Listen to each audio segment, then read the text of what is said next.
குரு விஷ்ணு குருதேவோ மகேஸ்வராக குரு சாட்சா பரபிரம்ம தஸ்மை ஸ்ரீ குருவே நமோ நமஹ. குரு சுக்ரன் ஜோதிட டிவி நேயர்களுக்கு வணக்கம். நான் உங்கள் வாழ்க வளமுடன் ஜோதிடர் ஸ்ரீ ஸ்ரீ குருமுரளி என்றும் காஞ்சி மகாபெரியவா குரு வழியில் குருவை நேசிப்போம், குருவை போற்றுவோம். அன்பார்ந்த குருவாரிசு அன்பர்களே, இன்றைக்கு பார்க்கக்கூடிய பலன் முக்கியமான பலன். அதாவது எல்லாருமே குரு சுக்ரன் ஜோதிட டிவில நீங்க கேட்கக்கூடிய பலன், நட்சத்திர பலன் ஒவ்வொரு வீடியோவா கொடுங்க சொல்லி எல்லாரும் கேட்டிருந்தீங்க. அத பத்தின பலன் தான் இப்ப நட்சத்திர பலன். 27 நட்சத்திரத்துக்கும் எப்படிப்பட்ட ஒரு பலனை பத்தி நம்ம பார்க்க போறோம். உங்களுடைய குணம் என்ன, இதுல என்ன பார்க்க போறோம்னா உங்களுடைய குணம் என்ன, நீங்க எந்த விஷயத்துல கவனமா இருக்கணும், எந்த விஷயத்துல கவனமா இருக்கணும் இல்ல இருக்கக்கூடாது, இதை பத்தி தான் ஃபுல்லாகவே இந்த வீடியோல பார்க்க போறோம். அது இல்லாம உங்களுடைய பிறப்பு ஜாதகம் சொல்லுவாங்க, இதான் விதி ஜாதகம். நட்சத்திரத்தை வச்சு உங்களுக்கு என்ன திசைகள் நடக்குது, என்ன புத்திகள் நடக்குது, அந்த திசை புத்தி வரும்போது உங்களுடைய வயசுக்கு ஏத்தாப்புல அங்க என்னென்ன பலனை ஒவ்வொரு கிரகம் கொடுக்கும், இதையும் பத்தி ஃபுல்லா டீட்டெயிலா பார்க்க போறோம். இது எல்லாமே நான் ஒரு பொது பலன் தான். இந்த நான் சொல்லக்கூடிய இந்த பொதுவான கேரக்டர், நீங்க எந்த விஷயத்துல போகணும், எந்த விஷயத்துல போனா உங்களுக்கு யோகமா இருக்கும், இதை நீங்க ஃபாலோ பண்ணாவே எல்லாமே உங்க வாழ்க்கையில வெற்றியாகணும். இது முழுக்க முழுக்க உங்களுடைய வாழ்க்கையோட ரகசிய பலன். இந்த பலன் நட்சத்திர பலன் 27 நட்சத்திரத்துக்கு நம்ம பலனை கொடுக்க போறோம். கடைசி மட்டும் வீடியோ பாருங்க. இதுல ஒவ்வொரு திசா புத்திக்கும், அதாவது நீங்க ஒரு நட்சத்திரம் பிறந்தீங்கன்னா உங்களுக்கு என்னென்ன திசை வரும், என்னென்ன புத்தி வரும், எதுல கவனமா இருக்கணும், எதுல கவனமா இருக்கக்கூடாது, இதை பத்தியும் ஃபுல்லா நம்ம டீட்டெயிலா நம்ம பார்க்க போறோம். இப்ப நம்ம வீடியோக்குள்ள போவோம். அன்பார்ந்த உத்திர நட்சத்திர அன்பர்களே, பொதுவாக உத்திர நட்சத்திரம் அதாவது சிம்ம ராசிலையும் கன்னி ராசிலையும் வரும். ஃபர்ஸ்ட் 1ஆம் பாதங்கிறது சிம்ம ராசியில வரும். 2, 3, 4 பாதம் 3 பாதங்கிறது கன்னி ராசியில வரும். அப்ப இந்த உத்திர நட்சத்திரத்துடைய கேரக்டர், நீங்க இப்படிதான் இருப்பீங்க அப்படின்னா அந்த நட்சத்திரத்தை தான் சொல்ல முடியும். ஏன்னா பொதுவாகவே சிம்ம ராசியில பிறந்துட்டாவே தைரிய குணம் இருக்குங்கிறாங்க. ஏன்னா சூரியன் பகவான் வர்றதுனால எல்லா கிரகத்தையுமே சூரியன் தான் வழி நடத்துவார். கண்ணால பார்க்கக்கூடிய கிரகம் எதுனா சூரிய பகவான் பிளஸ் சந்திர பகவான், இந்த 2 கிரகத்தை மட்டும் தான் நம்ம கண்ணால பார்க்கலாம். மெயினா எல்லா நவ கிரகத்தையுமே வழி நடத்தக்கூடிய முதல் கிரகம் எதுனா சூரிய பகவான் தான். சூரிய பகவான் உதிக்கலன்னா எந்த விஷயமே இயங்காது. அப்ப அதனால இது முதல் நட்சத்திரமாக இந்த உத்திர நட்சத்திரம், பொதுவாக அந்த சூரிய நட்சத்திரம் தான் மெயினா. எல்லாருமே சூரியன் நட்சத்திரம் பிறந்துட்டா அவங்க தைரிய குணம் அவங்கள்ட்ட இருக்குங்கிறாங்க. பொதுவாகவே இதுல பிறந்துட்டாவே இவங்க தைரியமா இருப்பாங்க, நீதியோடு இருப்பாங்க, நேர்மையோடு இருப்பாங்கன்னு நம்முடைய முன்னோர்கள் சொல்லி வச்சாங்க இந்த நட்சத்திரம். ஏன்னா உத்திராடம் பயங்கரமான நட்சத்திரம். சூரிய நட்சத்திரம் பிறந்துட்டா எதுக்குமே பயப்பட மாட்டாங்க, எது வந்தாலும் பார்த்துக்காங்கிற தைரிய குணம் இருக்கும். ஆனா நேர் வழியில மட்டும் தான் போவாங்க, தப்பான வழியில போனா மாட்டிப்பாங்க. இதுதான் உத்திரத்துடைய ஸ்பெஷலே. அப்ப இந்த ராசியுடைய குணம் எப்படி இருக்கும்? 4 பாதம் வருது பாத்தீங்களா? 4 பாதமுமே ஒவ்வொரு பாதமும் ஒவ்வொரு விதமான குணத்தை உங்க உடம்புக்குள்ள உண்டு பண்ணும். இந்த உத்திர நட்சத்திரங்கிறது 1ஆம் பாதம் ஒரு மாதிரி இருக்கும், 2ஆம் பாதம் ஒரு மாதிரி இருக்கும், 3ஆம் பாதம் அப்படி இருக்கும். 4 பாதம் தான் ஒரு நட்சத்திரத்துல வரும். இதுல நீங்க எத்தனை பாதம்னு பாருங்க. நான் சொல்றது நட்சத்திரத்தை பேசுறேன்னா நீங்க விதிஜாதல என்ன லக்னத்துல பிறந்தீங்கன்னு பார்க்கணும். அதாவது நம்ம பிறந்த நேரத்தை வச்சுதான் லானு லக்ன புள்ளியை குறிப்பிடுவாங்க. அதுல இருந்து நட்சத்திர அதிபதி சூரிய பகவான் நல்லா இருக்காருன்னு பார்க்கணும். ஃபர்ஸ்ட் பாயிண்ட் நான் சொல்றேன். இது கரெக்டா வரணும்னா ஒரு நட்சத்திர அதிபதி நல்லா இருக்காருன்னு பாருங்க. அடுத்து இப்ப இந்த உத்திர நட்சத்திரத்துக்கு சிம்ம ராசிக்கும் கன்னி ராசிக்கும் அந்த லக்னம் நல்லதா கெட்டதான்னு பார்த்துக்கிட்டு தான் பலன் எடுக்கும். அதனாலதான் பொது பலன் நான் எல்லா வீடியோலும் கொடுப்பேன். இதை கடைசி மட்டும் வீடியோ பாருங்க. இதுல வரக்கூடிய திசைகள், அதாவது இந்த உத்திர நட்சத்திரத்துல பிறக்கிறாங்கன்னா உங்களுக்கு இத்தனை வயசுக்கு அப்புறம் இந்த திசை வரும், இத்தனை வயசுக்கு அப்புறம் அந்த திசை வரும், அந்த திசை என்னென்ன யோகத்தை கொடுக்கும், என்னென்ன திசை உங்களுக்கு யோகம் இல்லாத திசை, அதுக்கான தெளிவான வீடியோவும் இதுல கொடுக்குறேன். கடைசி மட்டும் வீடியோ பாருங்க. ஃபர்ஸ்ட் இந்த பொதுவான குணத்தை எடுத்துருவோம். அதாவது இந்த உத்திரம்னா என்ன? பொதுவா இந்த நட்சத்திரத்துல பிறந்துட்டாவே ஒரு நீதியாக இருப்பாங்க, நேர்மையாக இருப்பாங்க, அரசாங்கத்தை ரொம்ப விரும்பக்கூடிய நபராக இருப்பாங்க, மற்றவர்களுக்கு உதவி பண்ணக்கூடிய குணம் இந்த நட்சத்திரத்துல பிறந்தா 100க்கு 100% இருக்கும். ஆன்மீக சிந்தனை பயங்கரமா இருக்கும். இந்த உத்திர நட்சத்திரத்துல பிறந்துட்டாவே ஒரு பொதுமக்களுடைய சேவையில ஒரு நீதி நேர்மையோடு இருக்க ஒரு விஷயம், ஒரு பிரச்சனை இவரை கூட்டி போறீங்கன்னா கரெக்டா அதை பேஸ் பண்ணி கரெக்டா யாரு பக்கம் நியாயம் யாரு பக்கம் தப்புன்னு சொல்லி கரெக்டா பேஸ் பண்ணி அந்த காரியத்தை முடிக்கக்கூடிய திறன் அதிகமா இருக்கும். ஒரு நிர்வாக பொறுப்பு இவங்க நம்பி நீங்க எங்கே வேணாலும் ஒப்படைச்சிட்டு எந்த ஊர்லாம் போகலாம். கரெக்டா அந்த நிர்வாக பொறுப்பு ஒரு 10 பேரை வச்சு வேலை வாங்கக்கூடிய மைண்ட் கெப்பாசிட்டி உத்திர நட்சத்திரத்துல பிறந்தவங்களுக்கு இருக்கும். இப்ப 4 பாதத்துக்கும் பலன் எடுப்போம். ஃபர்ஸ்ட் 1ஆம் பாதத்துல பிறந்தவங்க. இந்த 1ஆம் பாதத்துல பிறந்தவங்க பாருங்க, எப்போதுமே சரி பொதுமக்களுடைய சேவையில அதிகமா ஈடுபாடு பண்ணுவாங்க. தெய்வத்தை ரொம்ப விரும்பி கும்பிடுவாங்க. குடும்பத்தை இவங்க தந்தை தாய் மாதிரி இருந்து பார்ப்பாங்க. அதாவது இந்த உத்திர நட்சத்திரம் 1ஆம் பாதத்துல பிறந்தவங்க இவங்க அப்பாவுக்கு அடிபணிஞ்சு போக மாட்டாங்க. இவங்க அப்பா ஸ்தானத்துக்கு அங்க போயிடுவாங்க.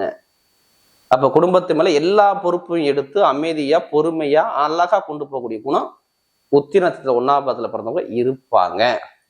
இருந்தாலும் இந்த 1ஆம் பாதத்துல பிறந்தவங்களுக்கு மட்டும் பார்த்துக்கணும், கொஞ்சம் தந்தை தாய் யாராச்சும் ஒருத்தருக்கு ஒரு பலவீனத்தை கொடுக்கும். இந்த 1ஆம் பாதத்துல பிறந்தவங்க இந்த மாதிரி அமைப்பை கொடுக்கும். அதான் நீதி நேர்மை கண்ணியம் ஒரு ஆன்மீக சிந்தனை அறிவாற்றுறது எல்லாமே இந்த 1ஆம் பாதத்துல பிறந்தவங்களுக்கு இருக்கும். அரசாங்க தொடர்புல போவாங்க. நிறைய பேர் இந்த டீச்சிங் லைன்ல இருக்காங்க பாருங்க, வாத்தியார் வேலை பார்க்குறவங்க, பணம் புழங்குற இடம் இருக்கு பாருங்க, நகைக்கடை, வட்டி தொழில், அந்த ஷேர் மார்க்கெட்டிங், கமிஷன் ஏஜென்சி, இது மாதிரி விஷயத்துல நிறைய பேர் இருக்கக்கூடிய நபர்கள் யாருன்னா இந்த உத்திர நட்சத்திரம் 1ஆம் பாதத்துல பிறந்தவங்க இருப்பாங்க. இதே உத்திர நட்சத்திரம் 2ஆம் பாதத்துல பிறந்தவங்க இவங்களுடைய கேரக்டர் எப்படின்னா, நல்லா சொந்த கால நிக்கணும், நம்ம சொந்த தொழில் பண்ணணும் அப்படிங்கிற எண்ணம் இவங்கள்ட்ட அதிகமாக இருக்கும். உத்திர நட்சத்திரம் 2ஆம் பாதத்துல பிறந்தவங்க ஒரு விஷயத்த சொன்னா அந்த விஷயத்த போட்டு மைண்டை திங்க் பண்ணிக்கிட்டே இருப்பாங்க. எப்படா அந்த விஷயத்த போய் அடையணும் அப்படிங்கிற சிந்தனை, கற்பனை பயங்கரமா ஓடும். ஒரு பதஷ்ட குணம் இருக்கும். ஒரு விஷயத்த சொன்னா ஆக்டிவிட்டா அந்த விஷயத்த போய் முடிக்கணுங்கிற சிந்தனை இந்த 2ஆம் பாதத்துல பிறந்தவங்க பாத்தீங்கன்னா உத்திர நட்சத்திரம் 2ஆம் பாதத்துல பிறந்தவங்க அந்த குணம் அதிகமா இருக்கும். ஆனா நம்ம சொந்த காலம் நிக்கணும், யாருக்கும் அடிபணிச்சு போக கூடாது, ஒரு வேலையை முடிக்கணும், நல்ல ஒரு சிறப்பான ஒரு கடுமையா உழைக்கக்கூடிய குணம் இவங்கள்ட்ட மட்டும்தாங்க இருக்கும். 2ஆம் பாதத்துல பிறந்தவங்க நல்ல ஒரு பயங்கரமான ஒரு தொழில்ல சிறந்து விளங்கக்கூடிய நபர்கள் யாருன்னா உத்திர நட்சத்திரம் 2ஆம் பாதத்துல பிறந்தவங்க. அடுத்து பாருங்க உத்திர நட்சத்திரம் 3ஆம் பாதத்துல பிறந்தவங்க இவங்களுடைய குணம் டிஃப்ரெண்டா இருக்கும். எல்லா படிப்பும் படிப்பாருங்க, என்னென்ன படிக்கணுமோ எல்லா விஷயத்திலையும் படிக்கக்கூடிய திறமை, மைண்டு கெப்பாசிட்டி இவங்கள்ட்ட இருக்கும். இவங்க எங்கே போனாலும் மதிப்பு மரியாதை ஆட்டோமேட்டிக் இவரை தேடி வரும். இவர் தேடி போக தேவையில்லை. 3ஆம் பாதத்துல பிறந்தவங்க இவருக்கு தேடி வரும் எல்லாமே. எப்போதுமே ஒரு லாபம் இல்லாம ஒரு விஷயத்துல இறங்க மாட்டாருன்னு அர்த்தம். படிப்புகளில எல்லாத்துக்குமே ஒரு புத்திமதி சொல்றது, பெரிய பெரிய உயர்ந்த இடத்துக்கு போறது, உயர்ந்த அதிகாரிகிட்ட வேலை பார்க்கறது, இவரு கீழே 10 பேர் வேலை பார்க்கறது, எல்லாமே இந்த உத்திர நட்சத்திரம் 3ஆம் பாதத்துல பிறந்தவங்க இருப்பாங்க. ஆனா ஒரு விஷயம் பிடிவாதம் பண்ணிட்டாங்கன்னா அந்த விஷயத்துல பிடிவாதமா அந்த விஷயத்தை முடிக்காம வெளியில வர மாட்டாங்க. இதுதான் இந்த 3ஆம் பாதத்துல பிறந்தவங்களுடைய குணம். அது வேகமா அந்த வேலையை முடிக்கிற சிந்தனை இவங்கள்ட்ட அதிகமா இருக்கும். இதே உத்திர நட்சத்திரத்துல 4ஆம் பாதத்துல பிறந்திருக்காங்க பாத்தீங்களா, நிறைய பேர் எடுத்து பாருங்க, இவங்க தான் பெரிய பெரிய சயின்டிஸ்டா இருப்பாங்க. எப்படி இருப்பாங்க? சயின்டிஸ்டா இருப்பாங்க. நிறைய மருத்துவ ஃபீல்ட்ல நிறைய பேர் இருப்பாங்க. உத்திர நட்சத்திரம் 4ஆம் பாதத்துல பிறந்தவங்க பயங்கரமான ஒரு ஆன்மீக குணம் அதிகமா இருக்கட்டும், காரியவாதியா இருப்பாங்க. ஒரு காரியத்தை எப்படி பேசி யாருடைய எப்படி பேசி அந்த காரியத்தை வெல்லணும் அப்படிங்கிற திறமை கெப்பாசிட்டி இந்த உத்திர நட்சத்திரம் 4ஆம் பாதத்துல பிறந்தவங்க கண்டிப்பா இருக்கும்.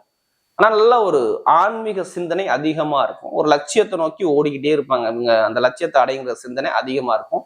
மருத்துவர், ஆசிரியர், ஆராய்ச்சியாளர்கள், பெரிய பெரிய துறையில பயணிக்கக்கூடிய நபர்கள், இவங்க எல்லாமே அரசியல்வாதிகள், எல்லாமே இந்த உத்திர நட்சத்திரம் 4ஆம் பாதத்துல பிறந்தவங்க இருப்பாங்க. இந்த குணம் இவங்கள்ட்ட அதிகமா இருக்கும். யார்கிட்ட எப்படி பேசணும், எப்படி சிந்தனை இவங்கள்ட்ட அதிகமா உண்டு. இதுதான் இவங்களுடைய பொதுவான குணம். இந்த 4 பாதத்து 4 விதமான குணத்தை சொல்லிட்டோம். இவங்களுக்கு என்ன திசை யோகமான திசை, என்ன திசை யோகம் இல்லாத திசை. ஃபர்ஸ்ட் உத்திரத்துல பிறகுறானா அவங்களுக்கு வரக்கூடிய முதல் திசை என்ன திசை வரும்? சூரிய திசை வரும். இப்ப சூரிய திசை பாருங்க, பொதுவா 6 வருஷம். இப்ப 6 வருஷம் சூரிய திசை எப்படின்னா, ஆரம்பமே ஒரு சூப்பரா இருக்கும். அந்த குழந்தை தைரியமா இருக்கும், ஆக்டிவிட்டா இருக்கும், நல்லா ஒரு சூப்பரா சூரிய பவன் நல்லா இருந்துட்டா படிப்பு கல்வி எல்லாத்துலயும் பெரிய ஆளா இருக்கக்கூடிய இதுனா அந்த உத்திரத்துல பிறந்தவங்க தான். அந்த மெயினா அந்த சூரிய தசை 6 வருஷம் சூப்பரான ஒரு யோகத்தை கொடுத்துரும். அடுத்து வரும் பாருங்க தசை, சூரியனுக்கு அப்புறம் சந்திர தசை வருது பார்த்தீங்களா.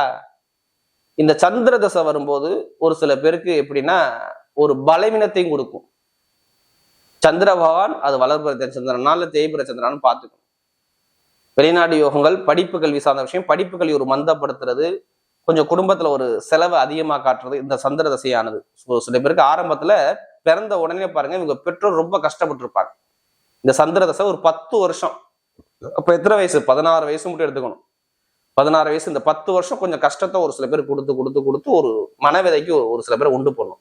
அப்ப சந்திர புத்தி வந்தாலும் சரி, சந்திர தசை வந்தாலும் சரி, ஒரு சில பேருக்கு சூரிய பவன் நல்லா இருந்துட்டா பலவீனம் கிடையாது. சூரிய பவன் கெட்டு போயிட்டானா அந்த சந்திர தசை கடுமையான மருத்துவ செலவு, விரை செலவு கொடுத்துரும். அடுத்து செவ்வாய் தசை.